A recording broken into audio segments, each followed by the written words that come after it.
Here we go.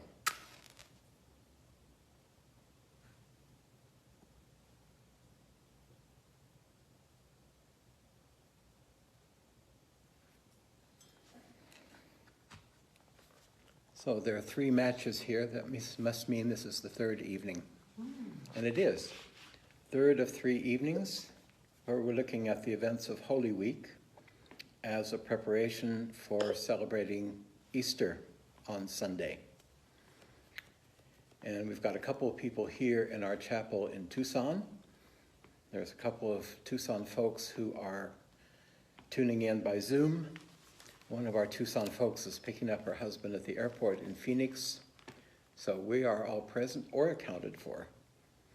And the rest of you, well, you're all welcome. Thank you for joining this Good Friday evening, taking time out of whatever it is that you're doing to spend some time thinking about the events of Good Friday. So I'd like to welcome everyone who is here, cyberly or personally. I'd like to think of all of those who would like to be here and can't be here. Think of those who have been with us and have gone on to bigger and better things in other realms.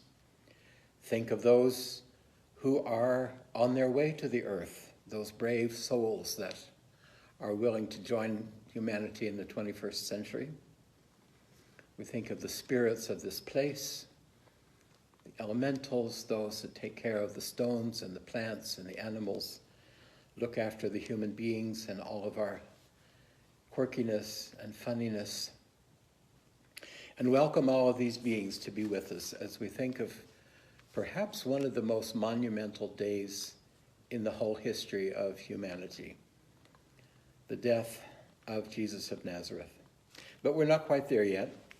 I'd like to just, again, briefly review what's been happening during this amazing week, beginning with the eve of Palm Sunday, when people were together at the house of Lazarus, and his sister Mary, often called Mary Magdalene, anointed his feet with costly oil and dried his feet with her hair. And then the quite well-known event, Palm Sunday, when Jesus of Nazareth rode into the great city on the donkey and on the foal of a donkey, as Matthew tells us, to the jubilation of the great crowd, those who laid their clothing on the way, cut palm branches from the trees and laid them across the road. And then, this was all very fine, of course. And then I was just wondering this afternoon, what would it have been like to be one of the disciples who had followed Jesus through these 3 years and seen mostly a mild teacher, a healer, a preacher, someone who could erupt with a certain righteous anger from time to time, but then making almost a beeline to the temple, the central religious place of all Judaism, and not just going in to say some quiet prayers or to meditate, but going in and upsetting all of the tables of the money changers, knocking over the cages of the ritual animals who were being bought and sold. That must have been quite a sight. If you see some of the paintings of that event, I think there's one by El Greco, I believe, which is quite, and Tiziano. There are some paintings that just, you almost see him walking through the temple with this righteous anger, clearing out this den of thieves and trying to restore the temple to its actual function. And then going out to Mount Olives, spending the night, coming back, this unusual encounter with a fig tree that was not bearing fruit but got cursed for that anyway. Then the Tuesday that was spent in discussion, in confrontation with the powers that be, with the Pharisees, the Sadducees, the learned people, the leaders of Jewish religion at the time. And then Wednesday, this Amazing, again, one of those amazing moments for the disciples when their master laid aside his outer clothes, poured water into a basin, and began to wash each of their feet, and gave them the instructions. What they see him doing now, they should be doing for each other. And then we come to Thursday. We looked at that yesterday, this preparation for the Passover supper, where we noticed that the disciples asking Jesus, where do you want us to prepare the Sabbath? This very simple question that seems completely harmless, perhaps even meaningless, actually shows that something monumental is beginning, namely these 12 men and Jesus and perhaps some other followers are not spending the Passover with their family, with their blood relatives, which would have been the most natural, normal thing to do. But they are spending it with each other, these 12 disciples and Jesus, who did not know each other beforehand. A couple did. There's a couple of brother pairs and things like that. But basically, it's a completely new community that has been formed. And this is going to be a hallmark of this evening's contribution, this forming of new communities. After the other thread that we've been following is how the events of Holy Week are related to the 4 parts of the act of consecration of man. How this first day or 2 is the revelation of Jesus' life, of his mission, of his words, of his deeds, really right up until the so-called cursing of the fig tree. But there also is a bit of overlap in this cleansing of the temple, in this cursing of the old way. Those things that are old, that have come in from the past and are still hanging on, need to undergo a transformation. And this transformation, we could say, we carry out liturgically every time we celebrate the act of consecration, when we do the offertory, which then moves into the transubstantiation, where that which has been brought to the altar in the offertory is transformed into new substance in the transubstantiation. And this energy continues, this dynamic of transformation, with the washing of the feet, washing away, we might say, what is old, what we've brought with us, literally, and making room for the new. The new isn't there yet. That's the exciting part. They still have to discover what is new, what is my role, me, Peter, James, John, Andrew, Bartholomew, and so on, Judas. And then they sit down for the Passover meal. They have their meal in this upper room, which in the most amazing ways has been prepared for them. And after the meal, Jesus takes bread, breaks it, hands it to the disciples, and says to them, "Take and eat. This is my body, which is given for you." And then he took the cup, chalice, might have been a ceramic bowl, even a wooden, we don't really know, took the cup and said, "Take and drink. This is the blood of the new covenant, which is given for you." In another place he says, "And I will not drink this again until I drink it with you in my Father's kingdom." Already projecting into the future, which is actually going to be very soon. And in a way, it's hard to say if Jesus knew from moment to moment what was going to be happening. But he would have been experiencing in the physical body of Jesus of Nazareth that the end was coming, that this body was slowly being used up. Just like if we've hiked 15 miles, or maybe even 5, and at some point we say, I have to sit down, I have to stop. It's time to stop for the night. We notice our forces are used up, and he is now looking back over these 3 years and realizing all that he has given, all that he has done is slowly coming to an end. And he knows he has one more very important task. And so he goes with his disciples out of the house, which was another thing that was actually forbidden in the night of Passover. It was simply not done. The feeling was that the angel of death, which had been present way back when in Egypt, was somehow still around, and that it would be better not to run into that being in the nighttime. But they go to the Garden of Gethsemane, a place that they knew well, say where they were somewhat at home.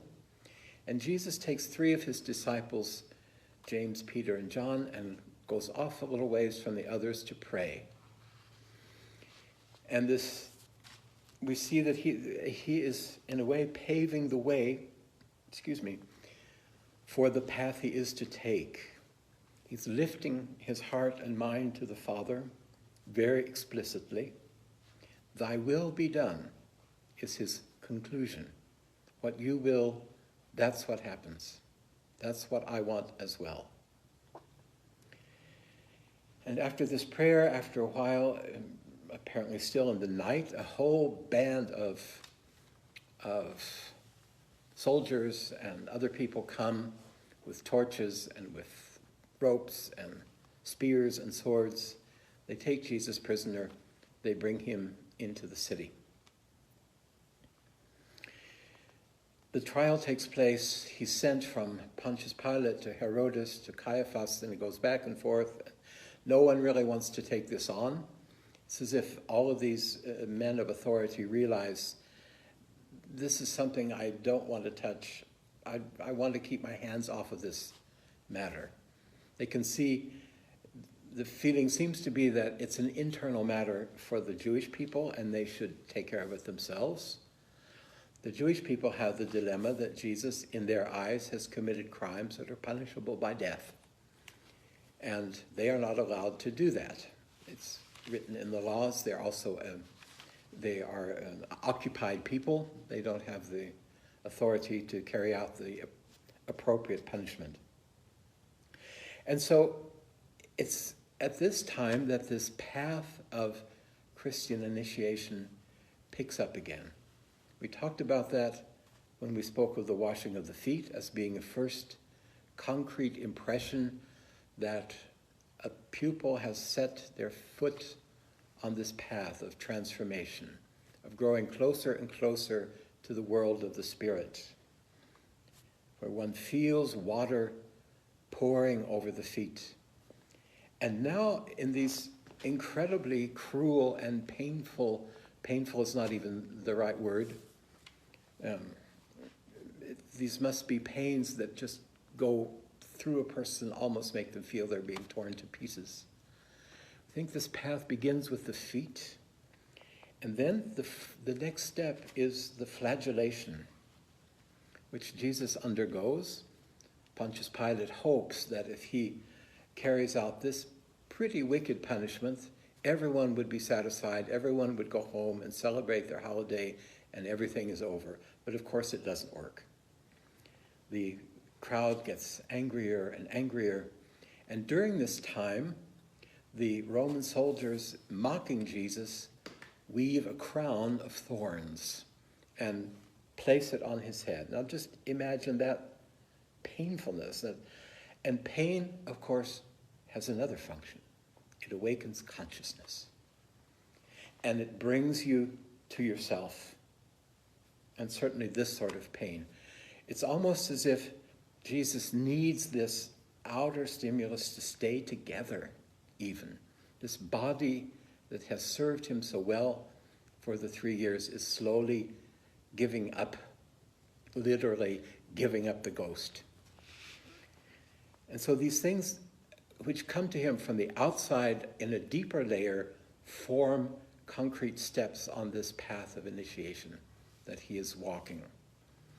Washing of the feet, and then moving up through the middle of the human being, and then into the head realm with the crown of thorns. And these are imaginations that the ancient Rosicrucians had, that all the world is making fun of me. All the world is punishing me for what I'm doing. The world does not understand the path I'm on. This is perhaps many of us who've set our foot into some sort of Christian community or anthroposophic or theosophic path. Maybe you've become vegetarian or you've changed your life in some way, and your brother-in-law or your mother or your child or your neighbor says, "What are you doing? This is weird. Why are you not eating meat? Everyone eats meat." This is minor, of course, very minor comparisons when you think of the weight and the violence that was coming toward Jesus from the crowds, and it was also approaching him from the world of the spirits that will do everything to prevent what he's trying to do. What he's trying to do goes back, really, you can go back to the prologue of the Gospel of John, when we said the light, the Word, came to his own, idioi, came to his own, and his own did not take it up. But all those who did take it up received authority to become children of God. And these are people who are born not of the flesh, not of the will of a human being, but they are born of God. And here we have the first step in this path of Christianization, which doesn't mean baptizing people and making them members of the church, but introducing them to recognizing the Christ within themselves, becoming idioi. Our word idiot comes from that. And the idioi are these individuals who have decided to transform their lives, to become individuals. And this individualization of the human being, the birth, we might say, of the I, of the ego, of the self, within the human being, that is Jesus' task. And the world is resisting him like, you might say literally, like mad, almost insanely violent resistance to this change. There was another incident where this becomes a little clearer. At a certain point, Jesus had been teaching. It's in the Matthew Gospel. I have to back up just a tiny bit. Bear with me. Matthew 12. While he was speaking to the people, behold, his mother and his brothers stood outside, asking to speak to him. But he replied to the one who told him this, "Who is my mother? Who are my brothers?" And stretching out his hand toward his disciples, he said, "Here are my mother and my brothers. For whoever does the will of my Father in heaven is my brother and sister and mother." You could almost just read right past that and think, well, of course, this is his brother. Great, huh?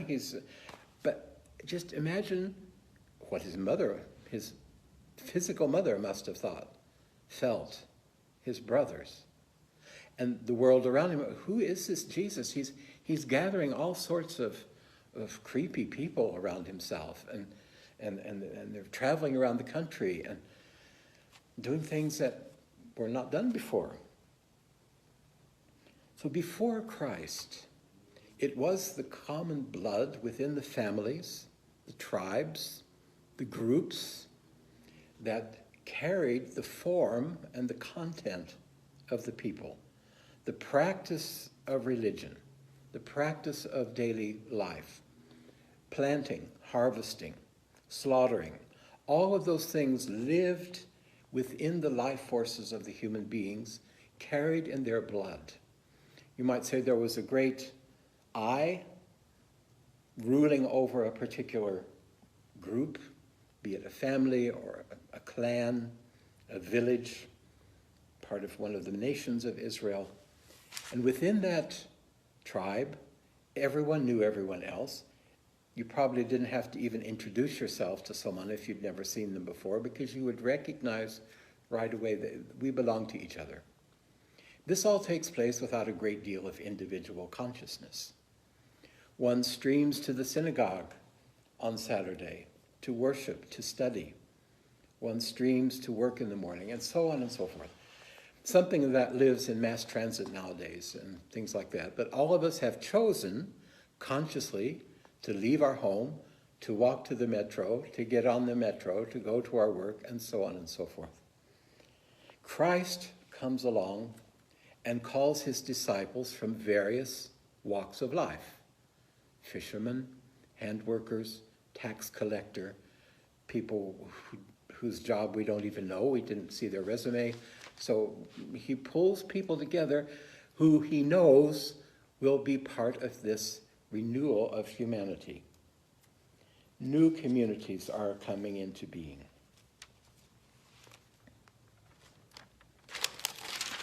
The establishment, on the other hand, the Sanhedrin, the great body, the deliberating body of Judaism that sits in Jerusalem, the Pharisees, the Sadducees, and so on and so forth, they want to prevent at all costs that anything changes.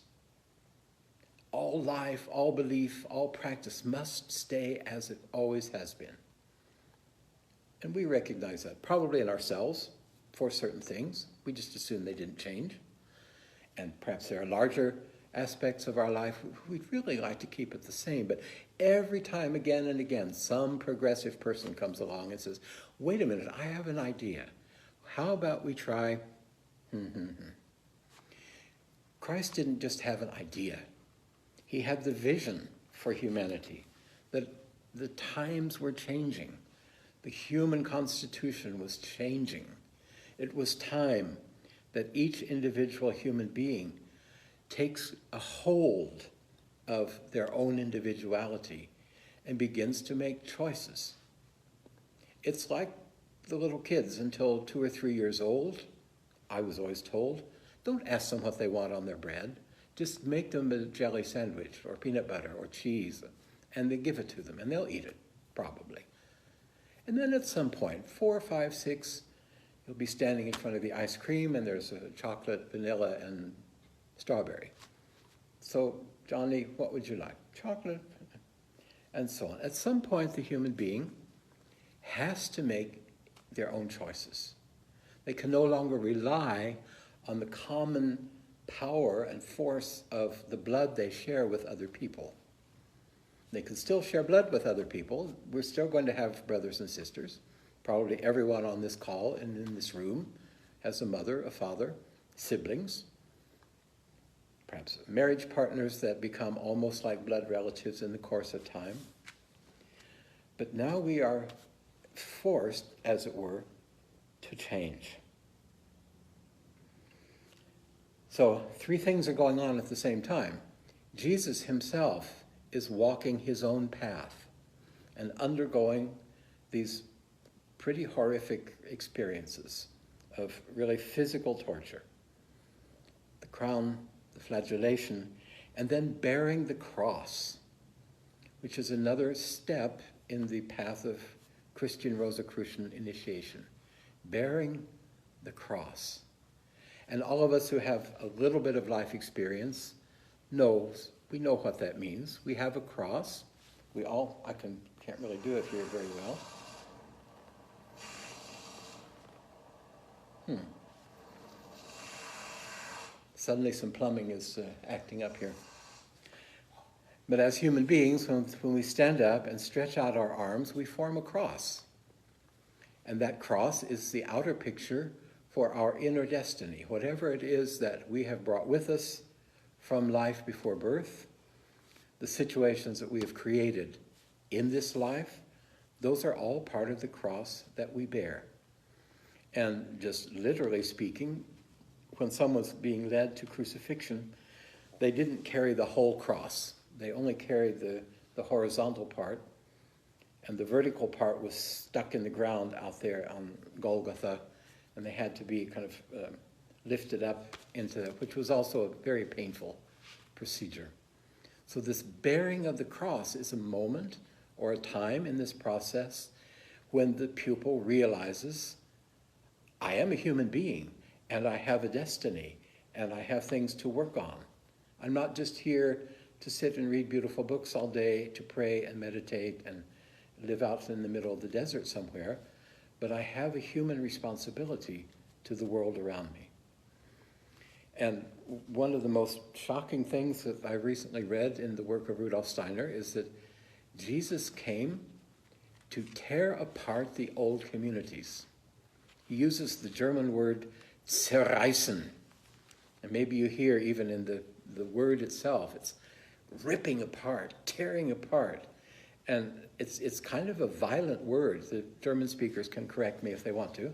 It's a word that leaves no stone unturned, in a way. Everything that, if that happens, it's pretty drastic. Christ came to rip the old communities apart. That might be the only way to give space to form new communities that are formed by human beings who choose voluntarily to connect their own individuality with the individuality of other people who are so idioi that they want to do that. And so we see this Christ being walking toward Golgotha, bearing the horizontal part of the cross on his shoulders. At some point he can't bear it anymore. The soldiers pull a random person out of the crowd whose name is Simon of Cyrene, or Kyrene, different ways of pronouncing, who carries that then to the Mount Golgotha. The crucifixion takes place. These 7 beautiful words, expressions that Christ speaks that are distributed throughout the gospel are spoken. And the last word that he speaks, it's in Greek, it's one word, and it is fulfilled. Often translated, it is finished, which is kind of too bad because that makes it sound like, well, everything's done, now we can get on with business. This is the 1 to the 4th, the 5th of the steps in the path of initiation, the mystical death.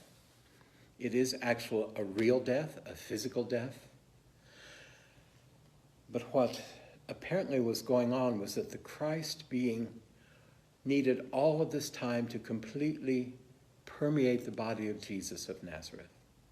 And only at the moment of physical death was this being of Christ completely present in the body.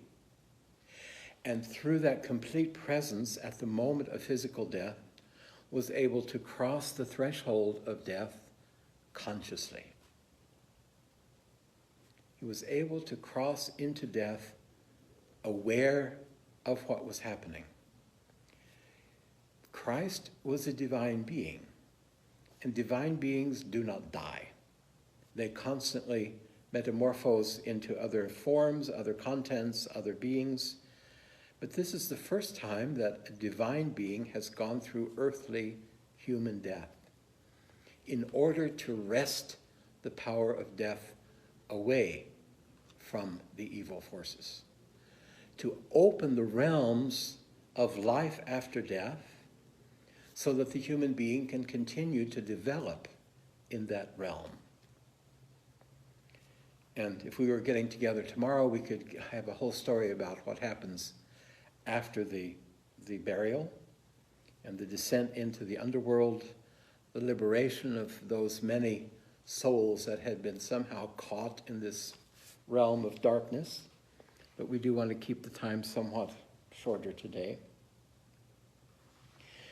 And if we look now at the path through the act of consecration of man, transubstantiation has begun already with the washing of the feet, the communion with the bread and wine, which Christ says, this is my body, this is my blood. And the disciples take this into themselves, and the spiritual substance that has infused the bread and the wine begins to work in their souls so that they become more awake, they become more themselves. their individuality can awaken thanks to the power of the Christ presence in bread and wine. Communion. And we might say the ultimate communion is Christ completely unifying with the body of Jesus of Nazareth as it dies, and then descending into the earth to become one with the entire material planet Earth, so that this Christ being infuses the entire planet with his forces, with his energy, and especially with this power of the I. So that really nobody on the earth has an excuse anymore to say, well, my mother made me do it, or it's in my blood. Nowadays we say it's in my DNA, as if to say, well, I have no choice. So I'm kind of dumb, or I'm this, or I'm that. And sorry, folks, that works for a while.